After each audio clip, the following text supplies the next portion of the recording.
on YouTube anyways, and then Got I'll it. start at noon Got it. live, and we should be live on YouTube in a minute. Okay, Okay. we are. Good afternoon, folks. Hello. Um, I see there are 20 people, almost, well, 16 now. People already waiting. Hello to you all. Happy Friday. I'll wait only a minute before I get started at noon.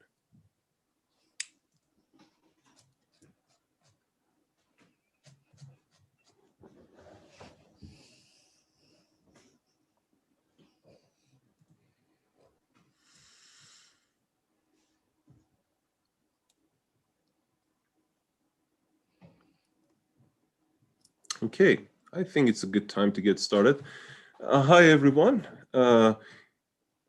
Just a quick logistical note. Feel free to post your questions and comments to the chat box to the right of your YouTube screen. You will need to be signed into your personal Gmail account, and it will ask you to create a channel. That's fine. Go ahead and say yes. And then feel free to cut your questions across multiple chats. Now, starting 2 weeks from now, there is no colloquium, official colloquium next week. We will be sharing the Zoom link with the geography faculty and graduate students, and we'll keep YouTube for public viewing and taking questions from the public so that hopefully we can have more interactive sessions. All right, I think we are good to go ahead. I'm excited to say that we are having Dr. Beth Tellman today. Beth Tellman is a human environment geographer whose research addresses the causes and consequences of global environmental change in vulnerable populations with a focus on access to water, flood risk, and land use change. She engages in a wide array of disciplines and methods, from land system science to hydrology to social sciences. Her fieldwork focuses on Mexico and Central America, where she has studied informal urban settlements, vulnerability and adaptation to water risk, and the role of narco-trafficking in forest loss. She's currently a postdoctoral scientist at the Earth Institute at Columbia University, working on index-based flood insurance in Bangladesh. She's a co-founder of Cloud to Street, a public benefit corporation that leverages remote sensing data to build flood monitoring and mapping systems for low and middle income countries. Beth will be starting as an assistant professor of geography at the University of Arizona, kind of down the road, right this year in August 2021. So Beth, you, I think, escaped the wars, and hopefully your classes will be in person. We are very happy that you accepted our invitation. I want to invite Beth to present her talk on understanding flood risk from space, opportunities to adapt to changing risk with improved monitoring and accessible insurance. Beth, the floor is yours. All right. Great. Thanks so much for that introduction.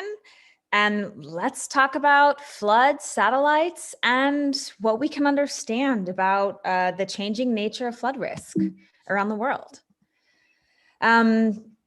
Morteza already kind of introduced who I am and what I do, but there's really, I would say, two main parts to my work. One is really understanding where is land use changing, why is that changing on the surface of the earth, and using satellites and socioeconomic data to do that. But then really understanding what are the implications of some of these changes. And I've been focusing on the water system. So what does it mean for water supply? And what does it mean for flooding, which is what I'm going to focus on in the talk today. My work is not just academic. I'm really passionate about breaking science out of the ivory tower and putting it into the world. The way that I've been doing that lately is through a company that I co-founded called Cloud to Street. I have the website below, and I'll talk a little bit about what Cloud to Street does in this talk, and also a nonprofit in Mexico I just co-founded with some colleagues to work on sustainability science issues there. So what we'll go over today is the growing problem of flood and flood risk, but the opportunity for us to observe that risk with satellites, what we can see globally in terms of trends through the satellite record. And then I'll talk about how to operationalize this technology and how my company's been doing it. And I'll tell some interesting stories we have from users who have made decisions based on this data. And then I'll start talking more about insurance. There's a really interesting flood index insurance pilot I've been working on in Bangladesh. And I think it can serve as a model for different types of insurance around the world. And I'll talk more about what I've been finding there. And then at the end, I want us to just kind of reflect on some ethical questions. All of this amazing technology, really interesting new financial mechanisms to protect from flood risk, but who might really be the winners and losers? And what do we need to think about as scientists to help society kind of navigate some of those ethical trade-offs and prevent inequality that could happen as a result? So let's get started with floods.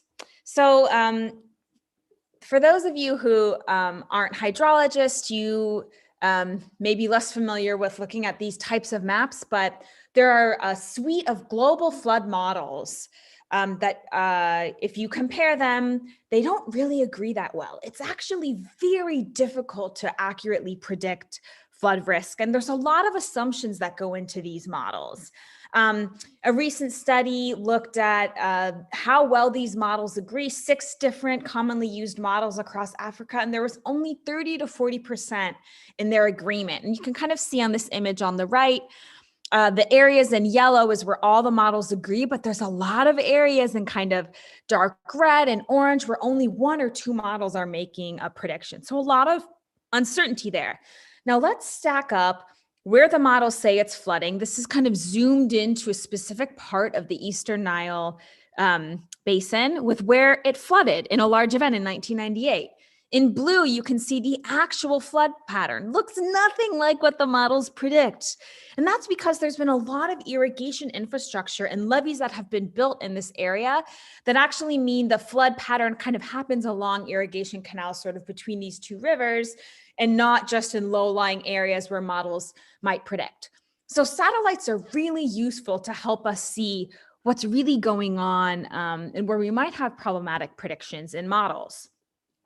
One of the consequences, unfortunately, of inaccurate flood models is they can lead to inadequate financial protection. So in the United States, in order to get access to the federal flood insurance program, and actually in order for insurance to be required, your house has to be in a mapped floodplain by FEMA in the US. Well, in Hurricane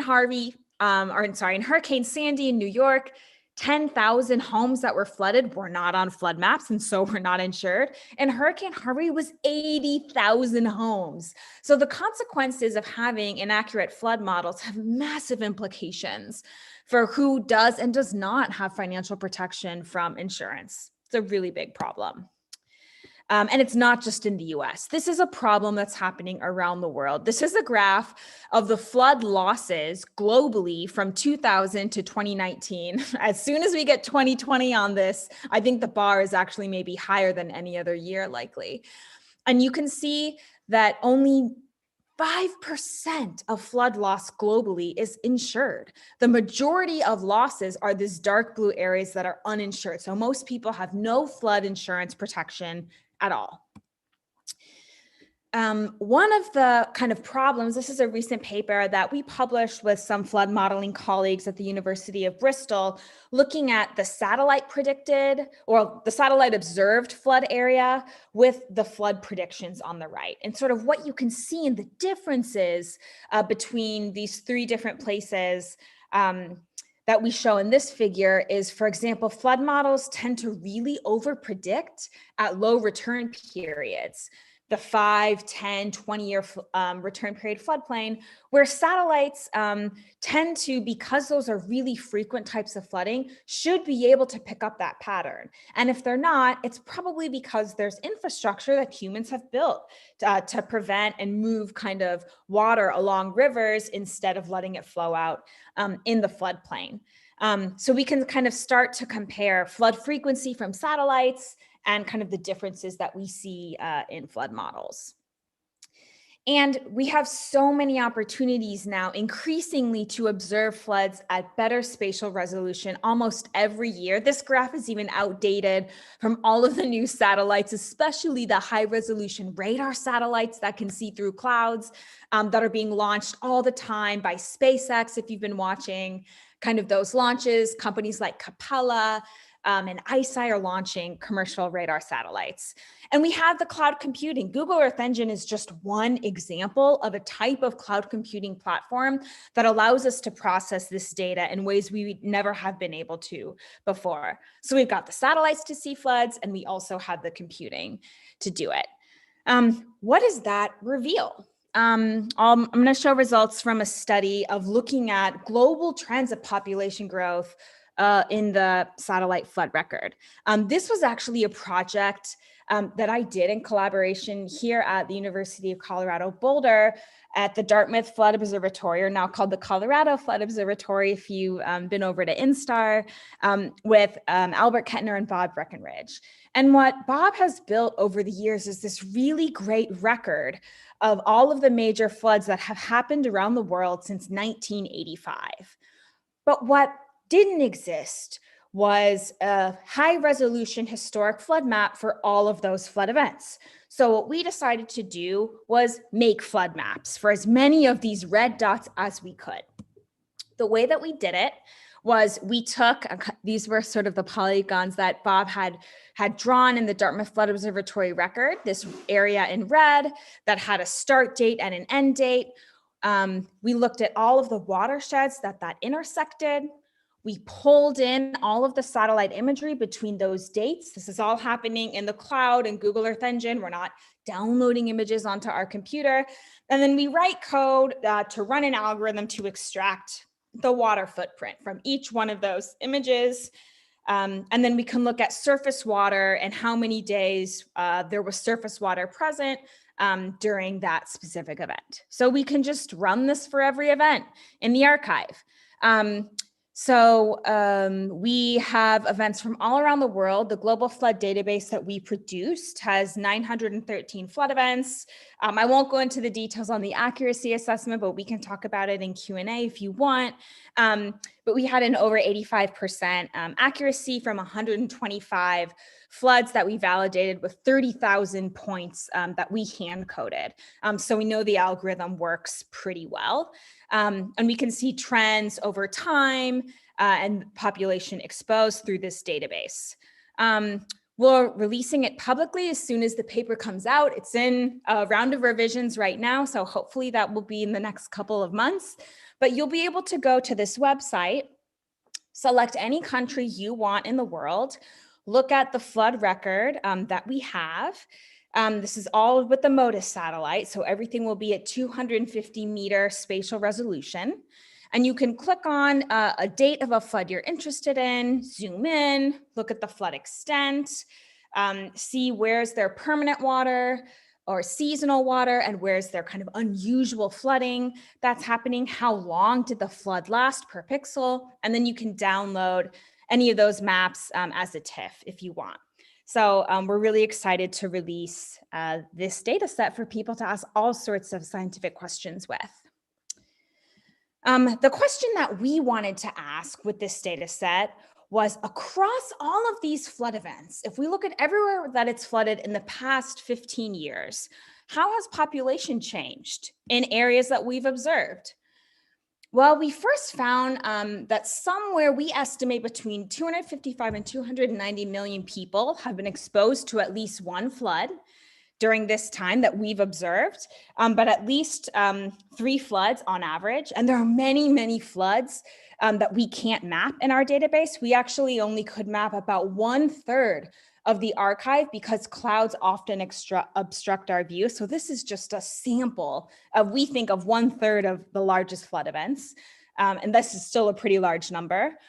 Even more shocking was we found somewhere between 58 to 86 million people moved into floodplains during this time. So places we have seen flooding, people are moving into these regions. That was really alarming. that is a 20 to 24% gain in flood exposure, and that's 10 times higher than any previous estimate that flood models have estimated. We're really the first people to look at this from an observational standpoint, and risk is higher than we thought.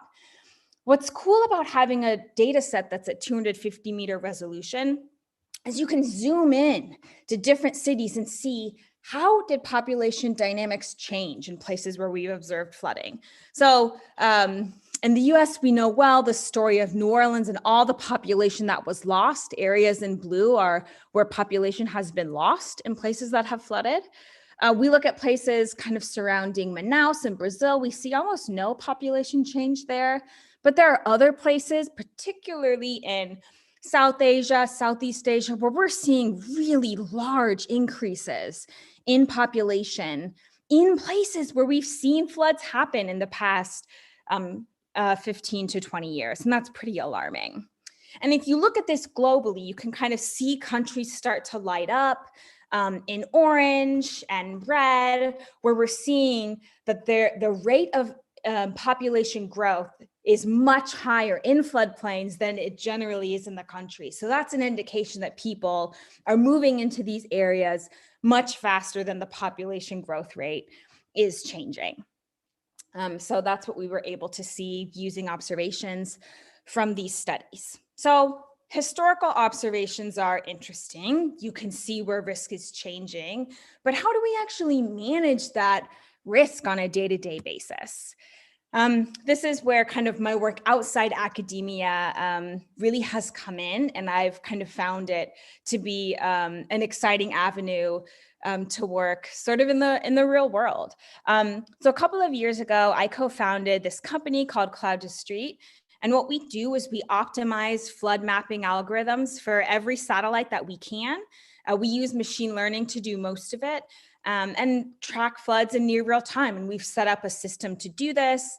And we work with partners, companies and governments all around the world where we monitor large humanitarian events that have been used by these agencies.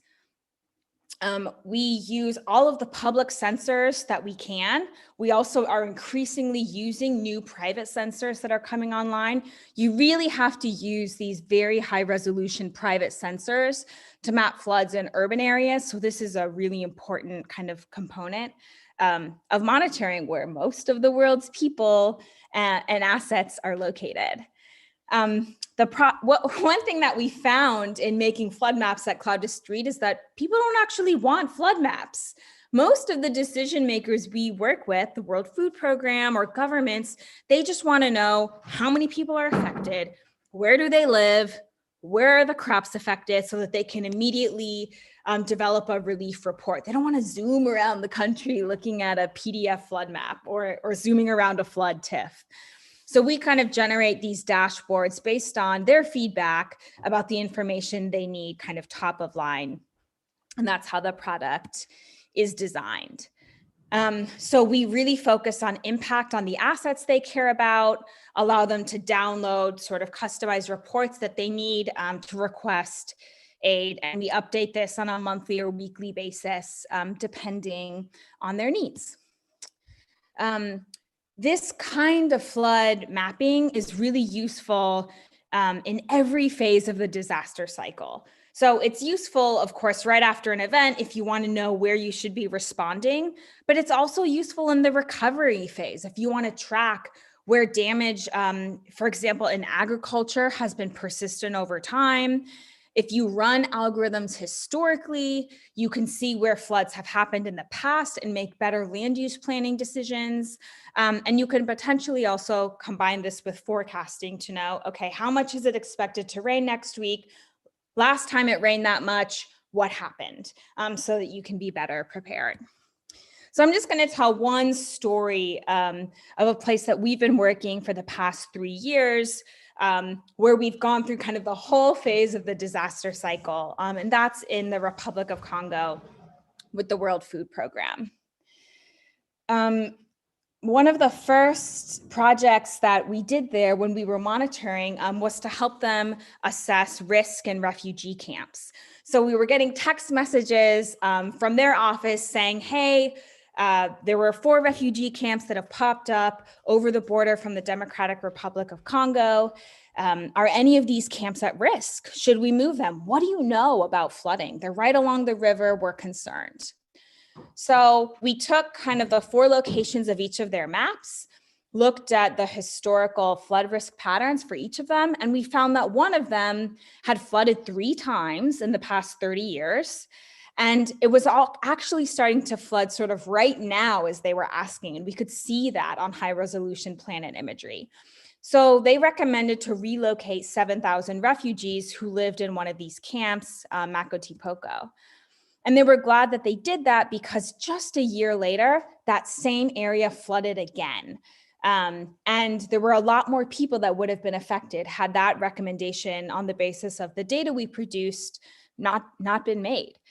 The World Food Program was then able to use our flood analytics to request $11.5 million in emergency funding and optimize exactly where should that money go and to which communities. One of the other important things that we did with the World Food Program in the recovery phase is not just say, hey, who was flooded during the event, but whose food security might be threatened because we're seeing that their crops are struggling to recover after this event. So we thought, all right, this will be easy. Overlay some global crop data with the flood maps. Actually, not so easy. The publicly available agricultural data in Republic of Congo is really inaccurate. So we knew that we were going to have to make our own crop maps there, which is pretty easy to do. We combined Sentinel-1 and 2 in Earth Engine, ran a random forest algorithm, and it was pretty accurate. So with that information, the World Food Program was able to identify 360,000 people with long-term flood impacts, and about 1/3 of those people got cash-based transfers to weather kind of the tough food security issues that farmers were going to experience that year. So I don't want to talk too much more about Cloud to Street. I want to talk about some other research today, but if you're really interested in machine learning and the nuts and bolts of the algorithms and how we do it, we published 3 papers in the past year to talk about some of that research that I've listed on the left. And we also released a data set. If you want to train some of your own flood mapping algorithms, this is a cool data set because it's combining Sentinel-1 and 2 with labeled areas of the flood. So you can do some cross-sensor fusion and some really interesting experiments with it. You can download it for free on our GitHub. It's called Sen1 Floods 11. Great. And for any students who are here who might be looking for jobs, we're hiring right now and a lot over the next couple of months. So check our website for the positions we have available if this might be something that's of interest to you. All right. So moving on from flood monitoring and the work that we do at Cloud to Street, I want to talk about finance and how this kind of data can be used for new kinds of insurance. So already I've talked about how big of a problem flooding is, and I want to dive in more to what this specifically means for farmers. So a large portion of flood losses, up to 15%, are absorbed by the agricultural sector. The majority of the flood losses in Asia are the majority of agricultural losses are due to floods. So this is a really big impact on farming and food security in the region. Insurance can help weather some of these shocks because when a large flood happens, if farmers don't have capital, they might sell livelihood assets like cows, pull their children out of school because they need cash for seeds to plant in the next season. And it's really hard to continue sustainable development when you get hit by a large disaster like this.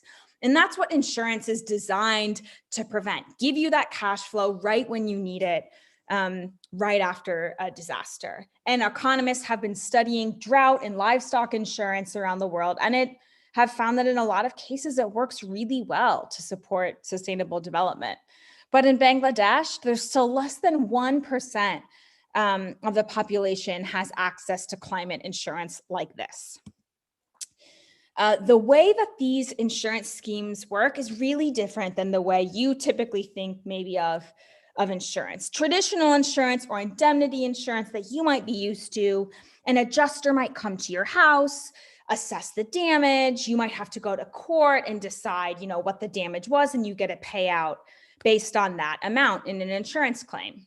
But index insurance kind of cuts through that whole process. It's actually based on a proxy, on some data for the losses incurred. So in a lot of drought insurance, it could be based on temperature. And after temperature and soil moisture reaches a certain threshold, farmers maybe get a certain payout per acreage. It could be based on rainfall. Some insurance contracts are based on yield estimate sampling. This is what the Indian government has done for farmers for a long time. Or livestock mortality. The Mongolian government has a really interesting program based on that as the index. So once a pre-identified threshold is reached through some data, through some metric that is pre-agreed upon in a contract, there's an automatic payout. This makes insurance viable in really remote places that are hard to get to, and it makes the premiums cheap because you're cutting out kind of this whole middleman process, and you can insure lots of people at once. So that's kind of the basic idea of index insurance. No one's done it yet for floods, except in Bangladesh with the Green Delta Insurance Company. They recently started a pilot that works with the International Water Management Institute that's based on the MODIS satellite. So once a threshold of flooded area is crossed, farmers get a payout. And the research I've been doing in my postdoc, we've been working with partners and saying, hey, maybe MODIS works, but how accurate is it? What if we use some of these new radar satellites, Sentinel-1, that can see through clouds? So you can kind of see on the same day flood here, this dark area in black is water that you can see underneath these clouds. Maybe that could be a better option. And there's actually so many satellites that one could consider as a possible option for index insurance. Different resolution. So this is, I'm zooming in on the same place in one river area of Bangladesh. You can see in planet imagery all the detail. And as you start to increase in resolution, it gets more and more pixelated. By the time you're at a MODIS pixel, you can't even really see the river anymore. So we wanted to see if some of these other sensors that are higher resolution might be a better option for insurance. But the problem is classic remote sensing accuracy assessment isn't really kind of up to snuff for what insurance needs to measure uncertainty. So this is kind of your classic confusion matrix from your remote sensing 101 class that, you drop some random points, look at how accurate it was, not good enough for insurance. And the reason is because what insurance really needs to measure is called basis risk. Basis risk is just the insurance term for uncertainty. What they mean is that there is a poor correlation between the index you've chosen for your trigger for payouts and the actual insured losses on the ground that farmers are experiencing. Basis risk is bad. Of course, it could increase insurance premiums. When insurers are more uncertain about what could happen, they have to increase the price. If basis risk causes overpayment, so people get paid out that shouldn't get paid out, that didn't get damaged, that's really bad for insurers because it could cause them to go out of business. If not enough people get paid who are damaged, that's bad for the farmer that paid for this insurance and is getting no benefit. And it's bad for demand, and eventually people will stop buying the product if they see it's not working. So this is what you really want to measure. And you want to compare satellites based on their different basis risk for index insurance. So confusion matrices, not good enough. What do we do instead? I think what we need to be doing as remote sensing scientists working in insurance is answering these 5 questions here on the right. Does the data identify large events people care about? Is the data temporally consistent as a measure, in my case, flooding that I'm interested in? Is it spatially accurate? Okay, maybe the confusion matrix is useful for one aspect. Does it correlate with the damage insured? What are farmers experiencing? And does your index actually measure their loss? And then, is the time series long enough to set a trigger? I'll talk about this more at the end. But remember, in insurance, you want to know what is the probability that an event will occur. And you can't do that with a 3-year data set. You need a long time series to do that. So you want to ask yourself or try to measure these 5 questions when you're comparing satellites. And here I'll show you how we've been comparing satellites and answering these questions in Bangladesh. First problem we had, though, to answer our first question was we didn't have enough damage data. The government data wasn't good enough to tell us when large events happened in specific regions, farming regions of the country. So we made our own data set. And the way that we did it was by using natural language processing from news media. So what we did was we scraped 10 different types of newspapers in Bangladesh, getting all of that text information and 38,000 articles. We labeled the articles if they were or were not related to a flood event. This isn't kind of an example. We used a software called TagTog to do this, of what we labeled in the articles.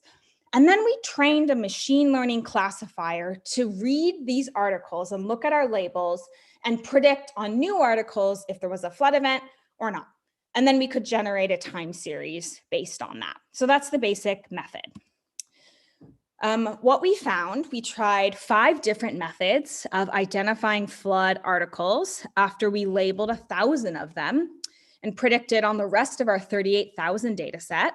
We found the best classifier was a deep learning classifier called BERT, which you may have heard of. If you work in natural language processing, this is one that Google developed. It's very common, incredibly accurate. And we got really great spatial coverage all across Bangladesh. There were only a few places where we didn't have any flood observations. And of course, the most we have is coming from urban flooding here in Dhaka in the center of the country. So some bias problems there. When we compared the news media data set we generated, that's this blue line here, to an international disaster database, MDAT is the one we used, we found that it kind of correlated, but really what we see here is that MDAT only picks up on really large events. But we're getting all of this interesting nuance of these small flood events, waterlogging events, urban flash flooding that are happening all the time that aren't a part of these international databases. And these events matter too. We also compared our data set to a flood event data set from Twitter, from another paper that had been previously published. And we found that on almost every single metric in every single part of the country, news media was better than Twitter. We think that's because news media has more data. You know, they're long articles with more context. The coverage in rural areas is better. Old farmers aren't tweeting about their disaster, but journalists are reporting about the disaster happening in rural areas. So we think news media actually is a great way to generate damage data if you don't have any. So we got the damage data. We got to compare it against the satellite. So we developed a radar algorithm based on the Sentinel-1 satellite. I won't go into details here, but we extracted inundated area from the algorithm from this satellite. We then compared a time series of that to news media, and we found it had pretty good correlation at capturing the large events. Okay, but is it temporally consistent? Well, what we had to do here is compare stream gauge information, good data over time, to what we're seeing from the satellite. And what we did here was we compared a radar satellite, Sentinel-1, to an optical satellite, MODIS, for 42 stream gauges around the country. In darker red, you can see higher correlations. So Sentinel-1, much higher correlation on average, and a much lower spatial distribution of error than from the MODIS satellite. So Sentinel-1 is better on this metric. Is it spatially accurate? This is a sort of classic remote sensing. I really like doing wall-to-wall labeling because I don't think random points give you enough data to give you accuracy. So what we did was we got planet scope data. This is high resolution, 3 to 5 meter spatial resolution data for 4 different flood events, generated our reference flood map, compared that. Here's the radar data and the radar prediction from our algorithm. So we compare these two. and look at the average accuracy. What we find, we use an F1 score for accuracy. This is my favorite measure. And Sentinel-1 outperforms the MODIS satellite. It's also much less biased. MODIS was like way over predicting a lot of flood areas. That would cause a lot of basis risk. Then we had to answer, this is one of the most important questions, does the data from the satellite actually correlate with damage? Well, this is a really interesting result, I thought. We got some damage data from our partners, Oxfam, who collected data from the local government about the fraction of each of these little areas that were damaged. These are called unions, kind of sub-districts along the Brahmaputra River in Bangladesh. We found that there was a positive relationship between Sentinel-1 and the damage data, but for MODIS, it was negative. That's weird. Why would you have increasing levels of damage with decreasing levels of inundated area? That doesn't even make logical sense. Well, the answer is clouds. So this is again the problem with optical satellites.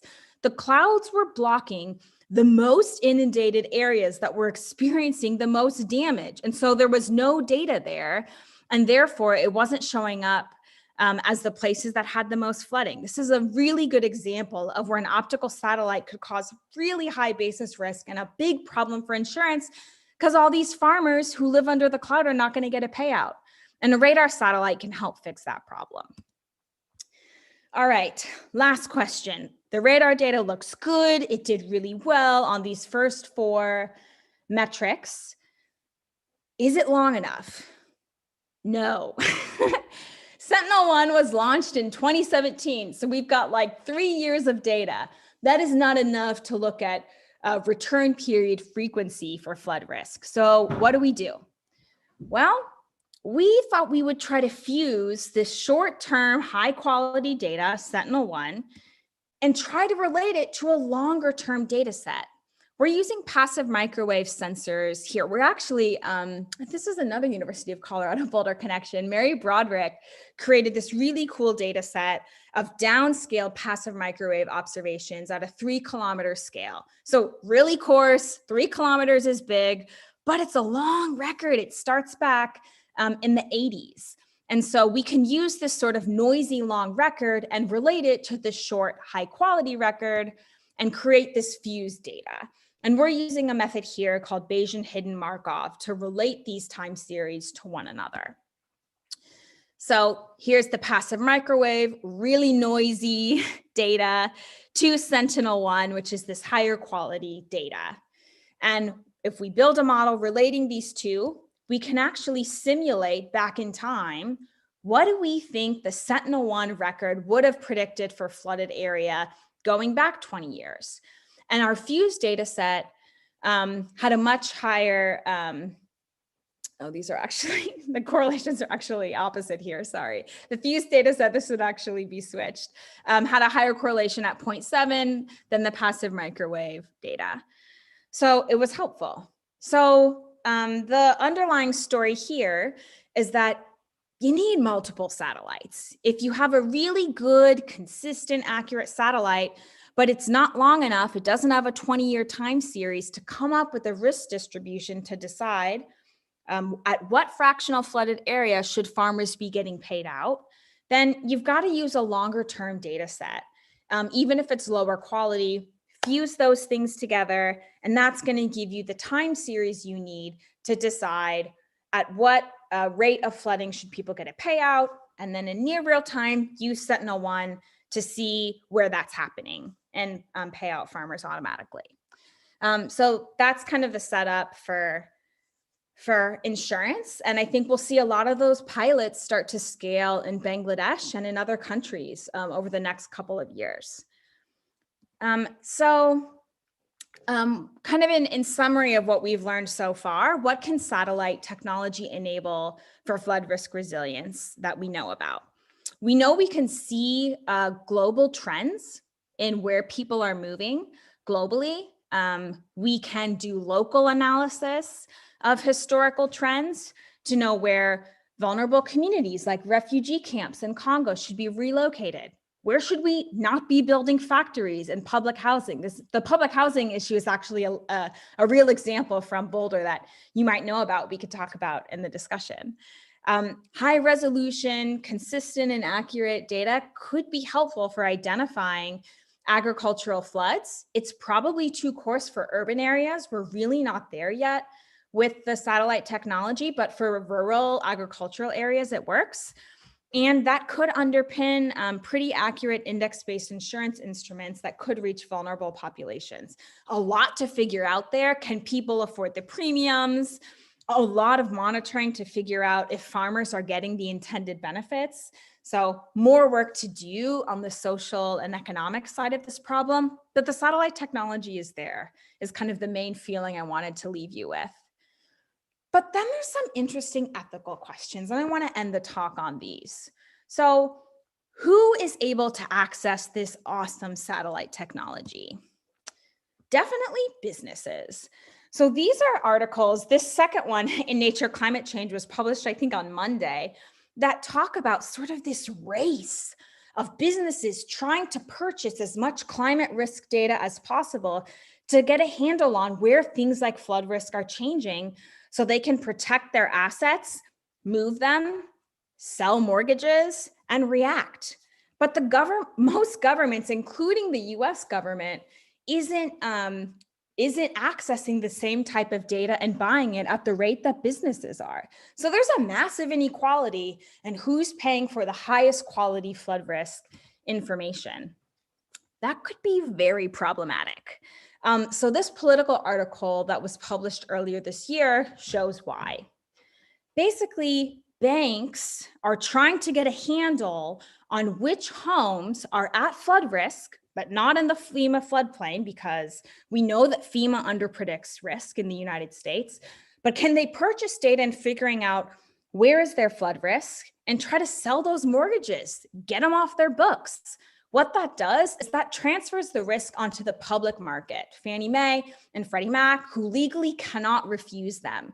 And we, the taxpayers, are going to end up footing that bill. And it could all actually spark kind of another home mortgage crisis, potentially on the scale that we saw in 2008. So I'm really concerned about what the inequality in access to climate risk information about floods could do.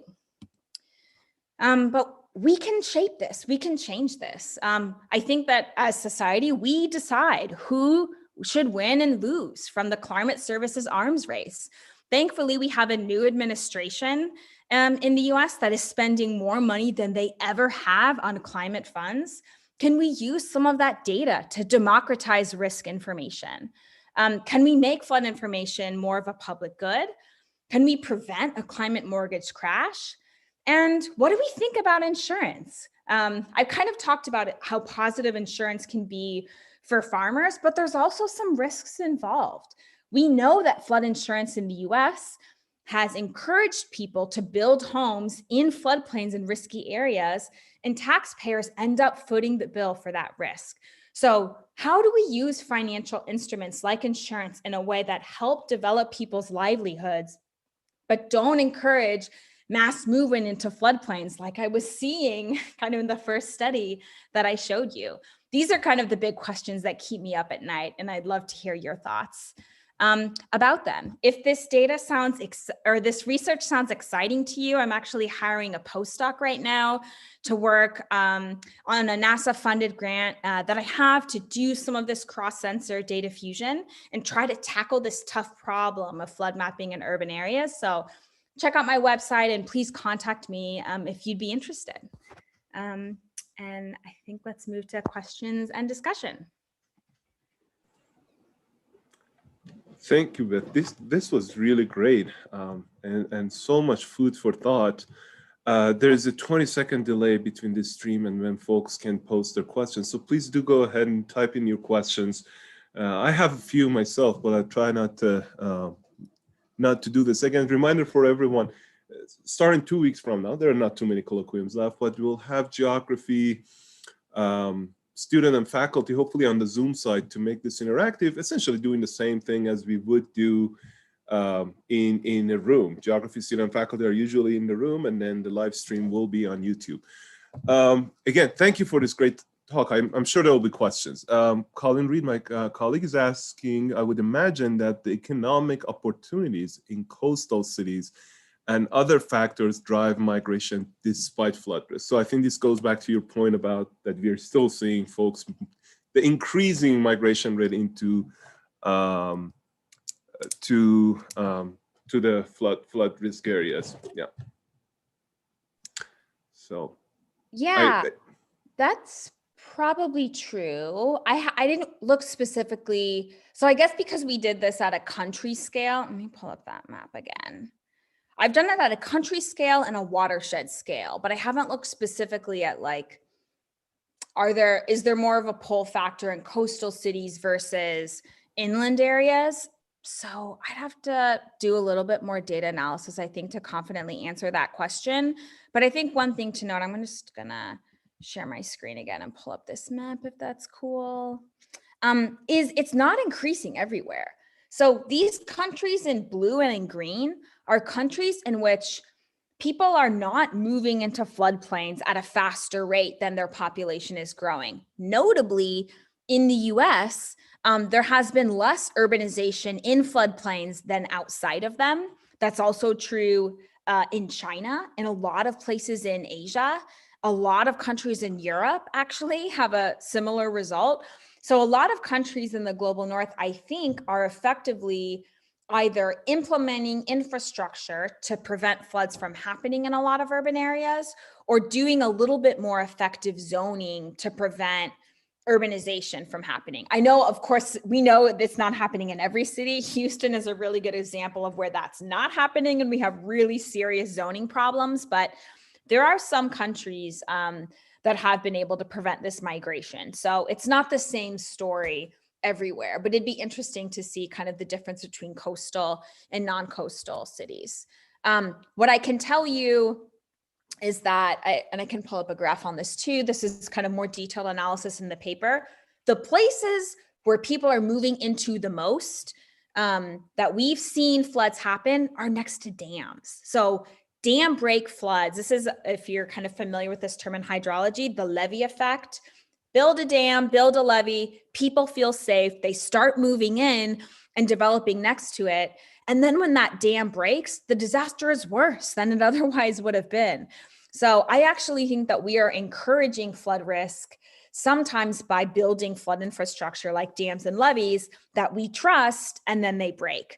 A lot of the dam breaks that we've mapped are actually in Asia and Central Asia. So countries where after kind of the Soviet Union started dissolving, there was an upkeep in dams, and a lot of them broke. And there were like thousands and thousands of people that would die in these disasters. So dams are actually one of my most concerning kind of factors for flood risk, maybe in addition to the coastal area pull you brought up.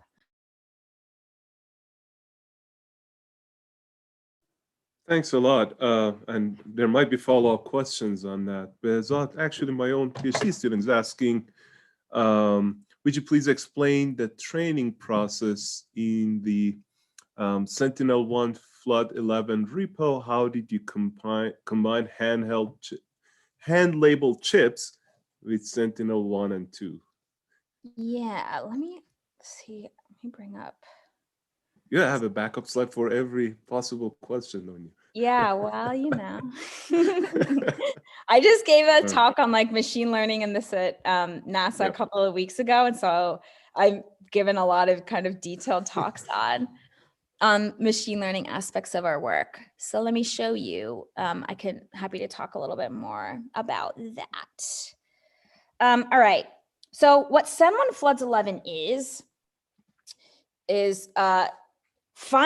we found basically 11 flood events where the Sentinel-1 overpass and the Sentinel-2 overpass happened on exactly, well, almost the same day, within 3 days. That doesn't happen super often. And there was enough clouds cleared in the Sentinel-2 image, this is a Sentinel-2 image, that we could get pretty good data. So we tried to find these unique cases. So these 11 flood events are specifically chosen based on their overlap. There was no data set that existed to do this. There are other labeled data sets with water classes, but none had flood classes. So what we did when we pulled these two together is we picked 446 that we labeled by hand. So all of the chips, we have 4,800 chips. We used our automatic algorithms to label what was flood and what wasn't. But we call that a weakly labeled data set because it's data from an algorithm. And the problem is if you train your machine learning algorithm on another algorithm, it's just going to learn that algorithm. It's not actually going to learn anything new. It'll just reproduce the threshold from the algorithm that you set. So for some amount of the data, 446, we went through and we corrected it. So we added flood areas that the algorithm had missed. So you can see here, this is what the algorithm predicted. This is the validation. So we added in all of the water that we could see in these other pixels, and we removed any errors that we saw. So this is what you should be validating on. You can train your models on the other data, but again, you might just be reproducing another algorithm, and you gotta kind of hold out and validate based on this special data set. Using weak labels works, but the other thing we found is that you've got to train on floods. If you just train on permanent water, you are not going to get, this is actually the graph that shows this. If you just train on permanent water, you're going to get a much lower metric than if you train on flood water specifically. So it's really important to do that. We also found that, I mean, this is kind of classic deep learning, I think, but your accuracy is logarithmically related to the amount of data you're using.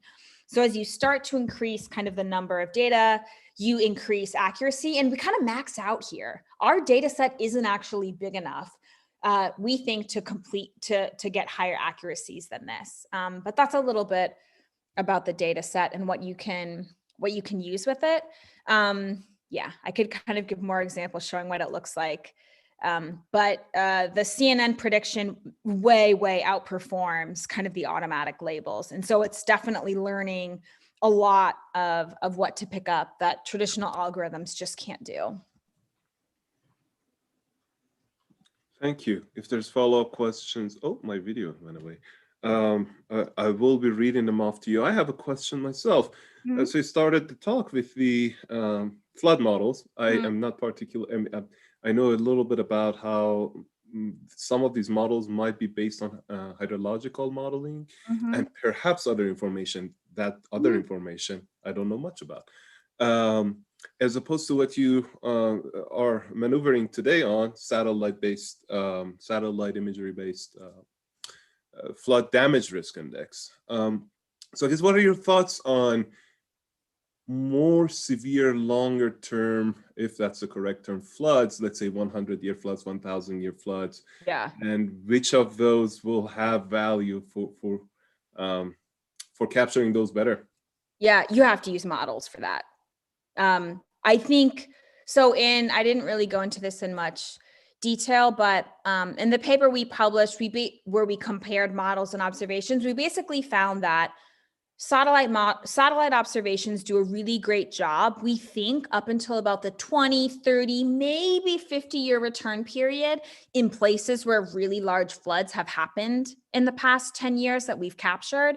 But as soon as you start getting into the more infrequent, larger floods, uncertainty is way too great. You have no idea if you've captured those in the satellite record, and your only option really is to use a flood model at that point.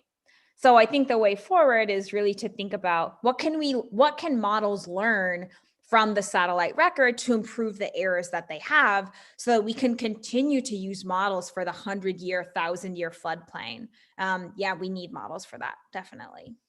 But for index insurance, you don't, because most index insurance contracts, you want to deliver a payout at the 5, 10, or 20-year return period.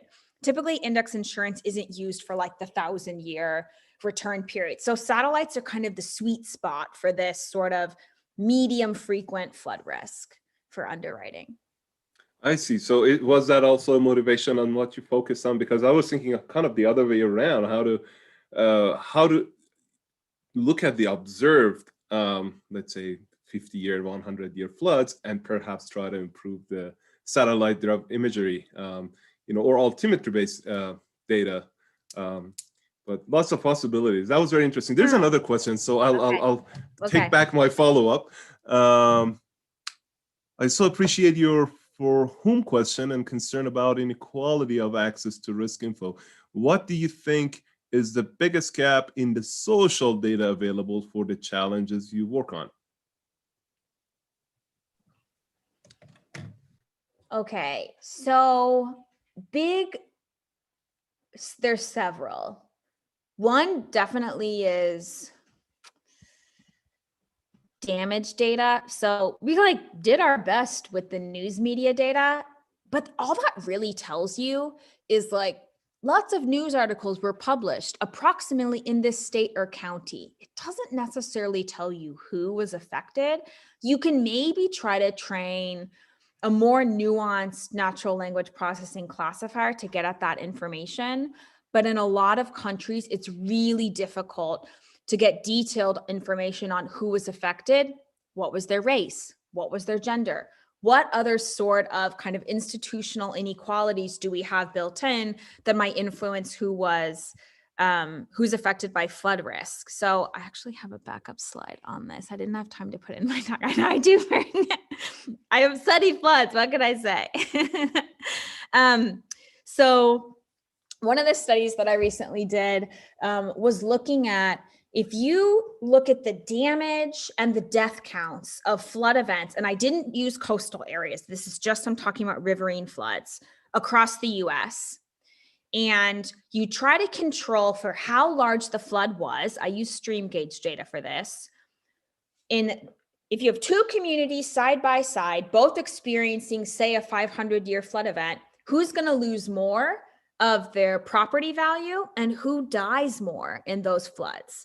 And what I found in the US, and this is, I guess, not that surprising, was that more people tend to die in rural areas, and there is a lot more property loss in regions of the country where there are larger populations of Black, Hispanic, or Native American communities under the poverty line. So we can kind of get at some of those demographic trends in the US. And I, again, was using census data for this, but I did this at a county level. That's pretty coarse. There are some other researchers in flood vulnerability. Eric Tate is a great one. He's at University of Iowa. So he looks at much finer resolution block level data. He looks at flood assistance payouts by the government and kind of sees who did and didn't receive those. So we have pretty good data on flood damage in the US. And I was okay data on the demographics, but in most countries, we know very, very little. That's just kind of, demographics are really basic examples of data we don't have. There's a lot more, I think, on risk perception, the psychology of risk, that we know very little about. That map was also very interesting. Good thing you have the backup slides. I benefit, at least me. I hope everyone else does too. I don't see other questions. I'll ask one last question. I know the focus is more data poor regions, or perhaps not developed countries, but also you tied back into the, I believe it's federal insurance program in the US. And is that, my understanding has always been that it encourages folks to buy property in certain areas, in certain places where there is danger of flood. But also the US did not rank as such in your global map of your paper under review in Nature that you were showing. Mm-hmm. What are your thoughts on that? What's happening in the US? Yeah, so I definitely think that the flood insurance program has some perverse incentives, especially some of the rules. I think your house can be destroyed up to 6 times before they're we're not gonna pay for those damages anymore. So there are rules like that need to be changed.